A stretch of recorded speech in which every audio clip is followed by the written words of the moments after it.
여러분, 오늘 말씀은 아볼로를 통한 교훈에 대한 말씀인데요. 여러분, 성경에서 하나님을 배우는 거 너무나 중요하지 않습니까? 인생이 하나님을 모르면 사실 아무런 소용이 없는 거거든요. 하지만 그에 못지않게 중요한 건 성경에 나타난 이 인물들을 배우는 거예요. 왜냐하면 성경의 인물들을 보면 우리와 똑같은 사람들이거든요.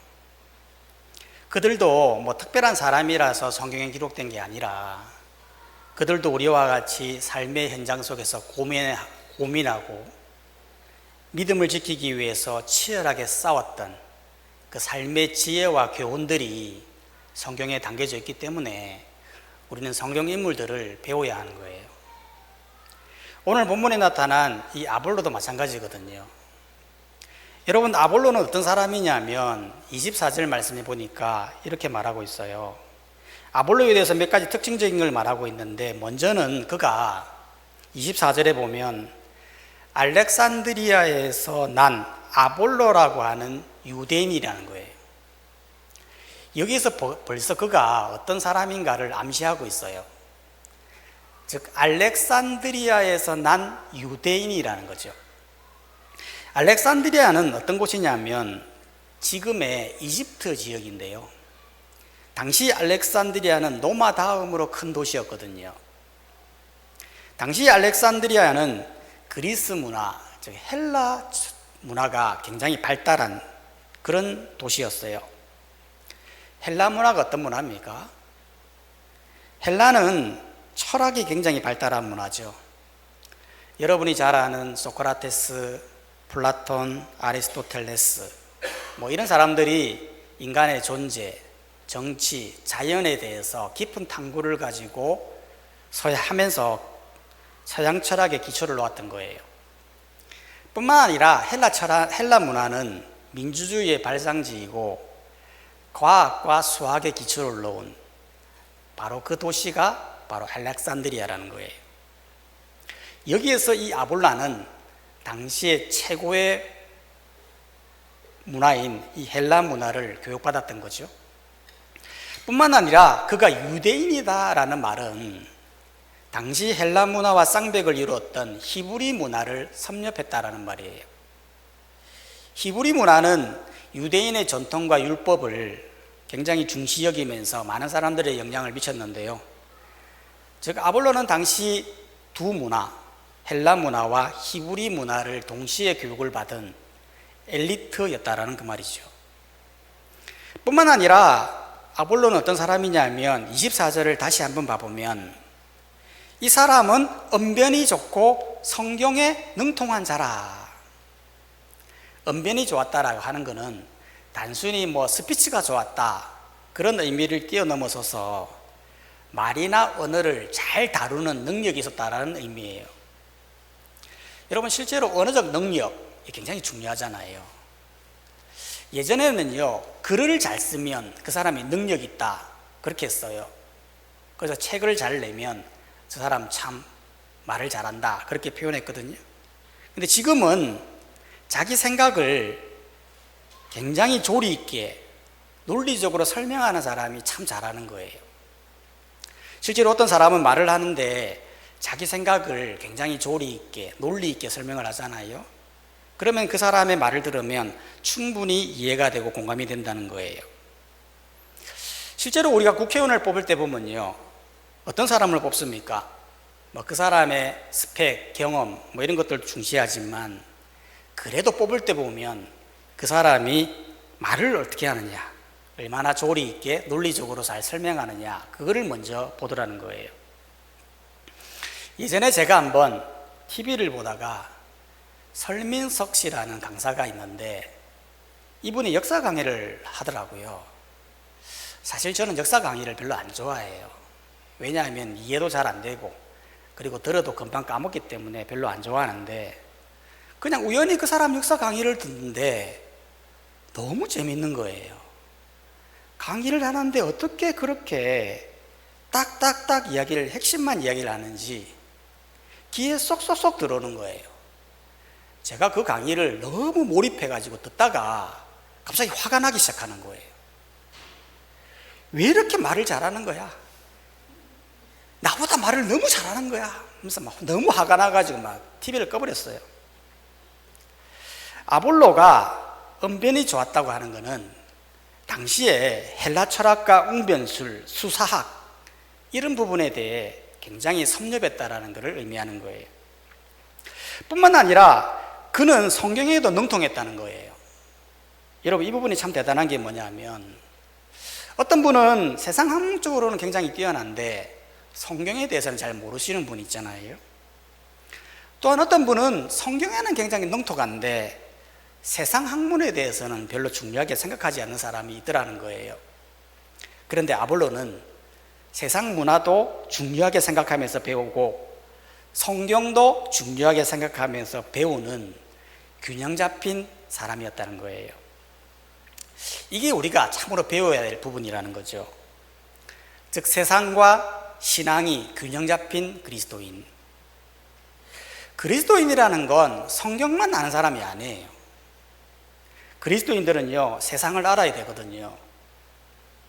세상 문화도 중요하고 세상 문화만 중요하고 성경은 악한 것이다.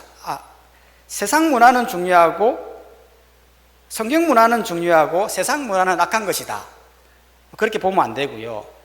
반대로 세상 문화는 중요한데 성경은 중요하지 않다. 그렇게 봐도 안 되는 거예요. 어떤 부모는 학교 공부는 그렇게 중요하게 생각하면서도 성경 공부는 뭐 해도 되고 안 해도 되고 그렇게 보면 안 된다는 거예요. 여러분, 세상의 학문이나 세상의 문화는 다 하나님께서 나온 거예요. 사실 이 땅에 있는 거 새로운 게 없는 거거든요. 권력도 문화도 정치도 예술도 모든 것이 다 하나님으로 나왔단 말이에요. 그렇기 때문에 칼바르트는 이렇게 말했어요. 한 손에는 성경을, 한 손에는 신문을. 즉, 성경도 중요하게 보아야 하지만 세상에 대해 알아야 된다는 거예요.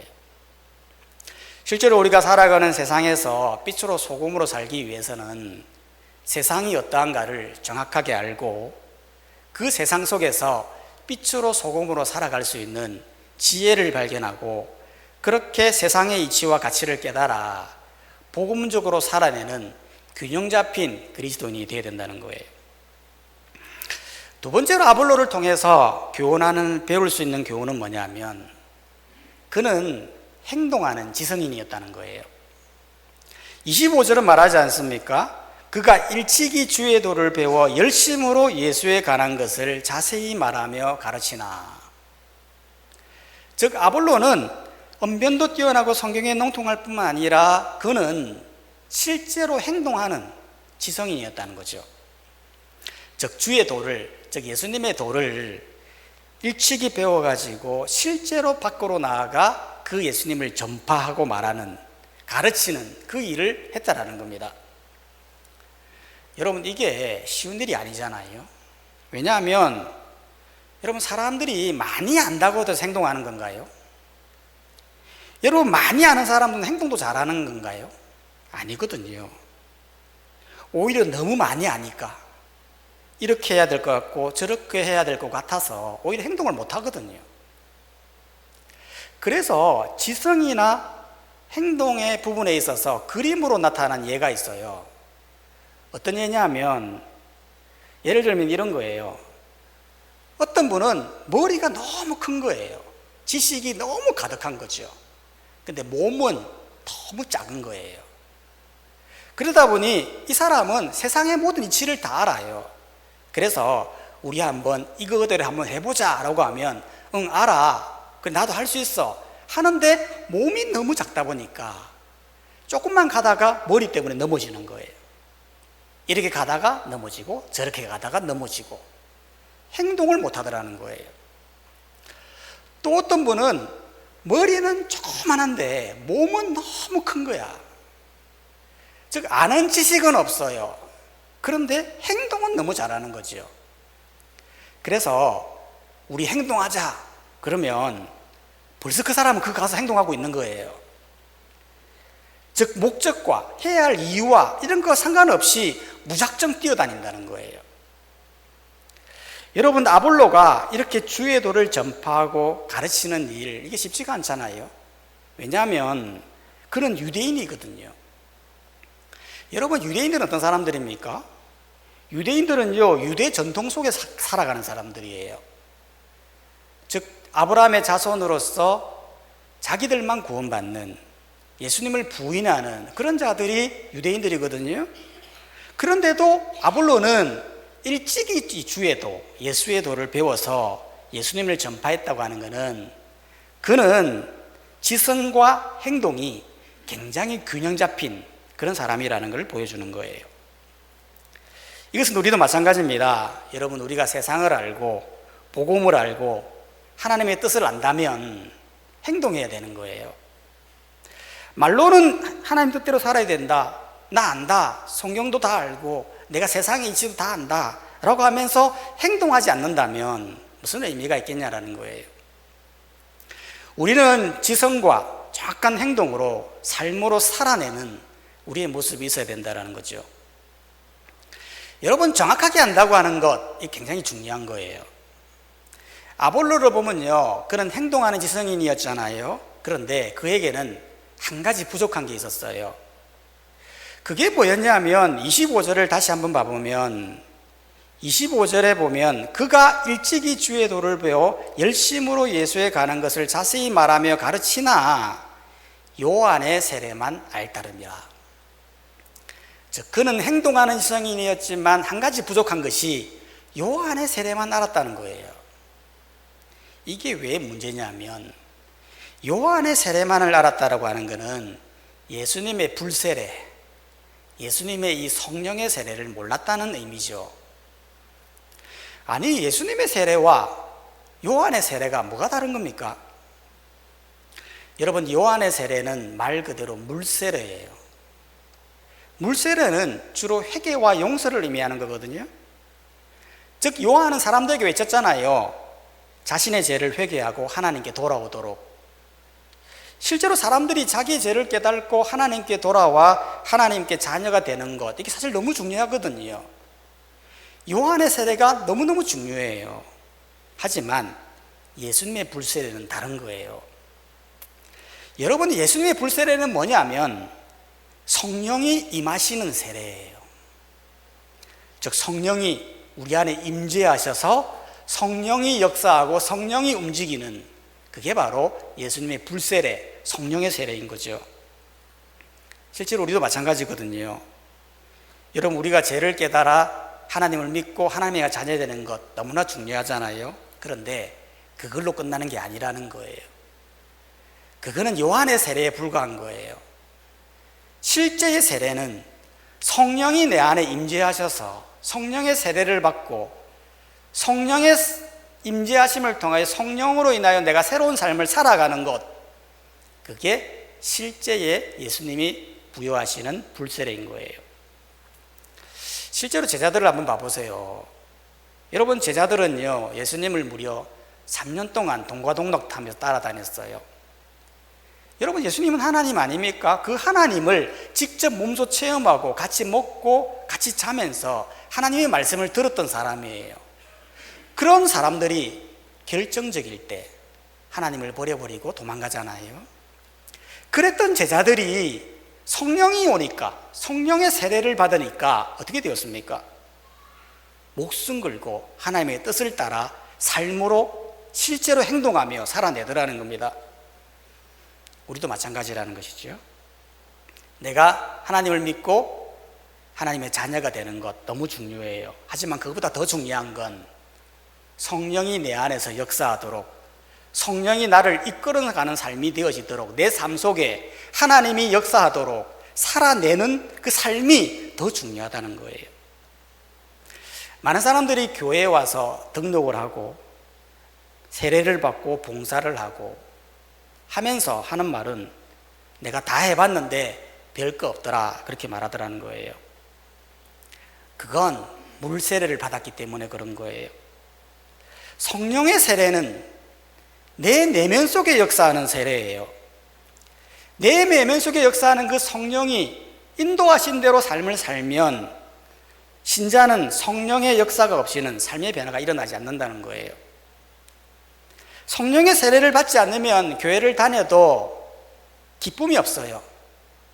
성령의 세례를 받지 않으면 의무적으로 종교활동을 해요.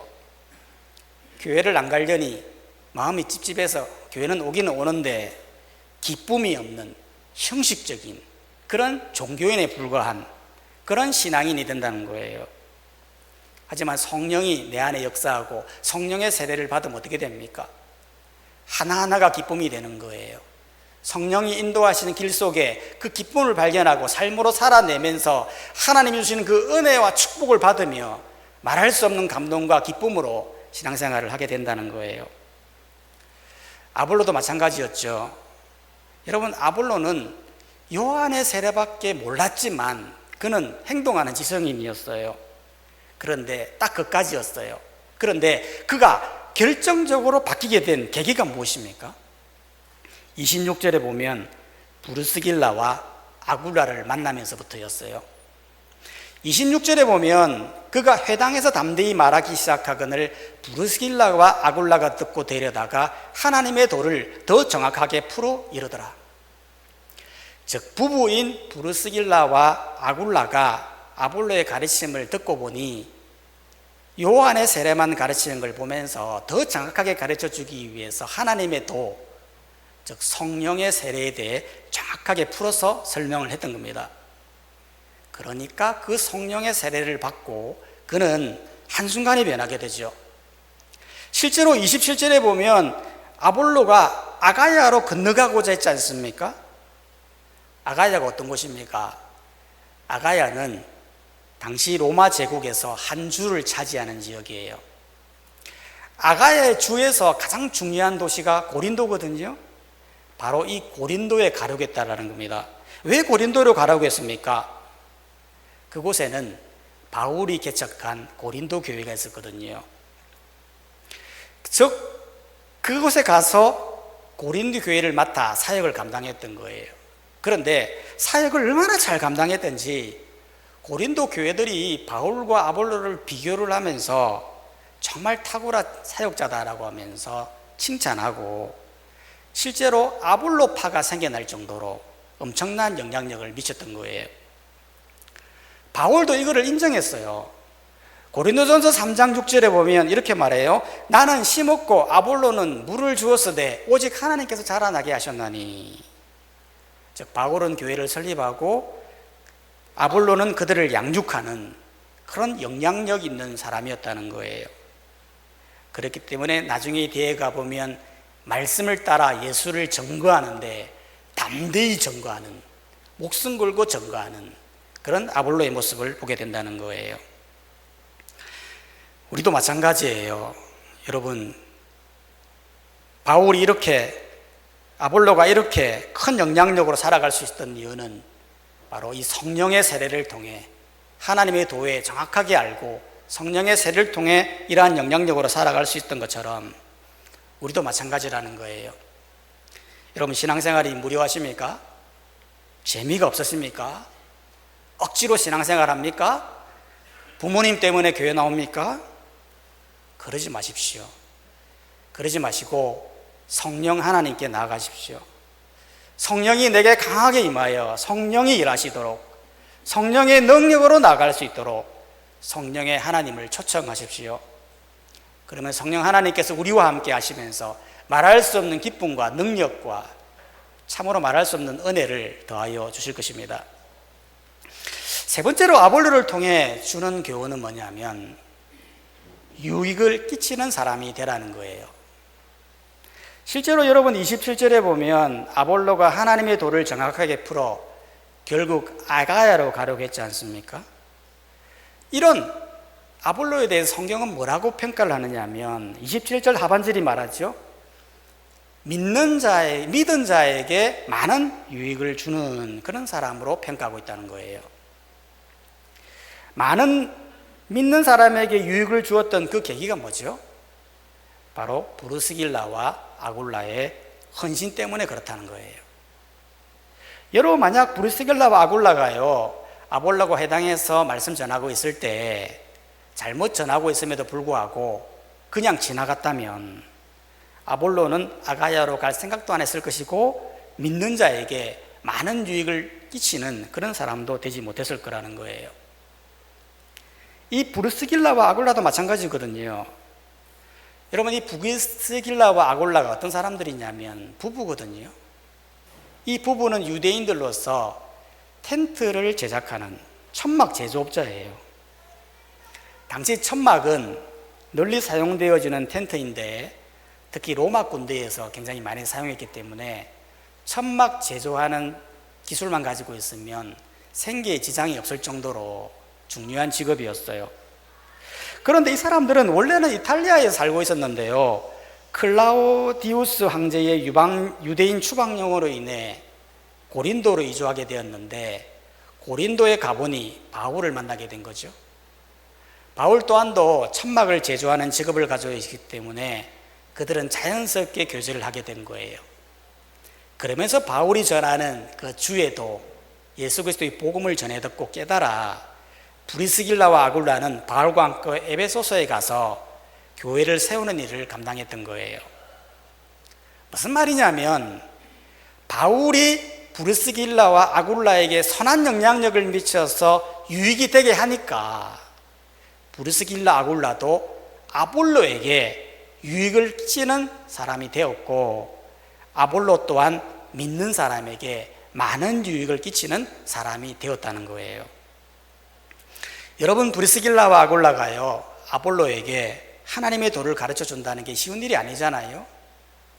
왜냐하면 당시 아볼로는요 최고의 지성가예요.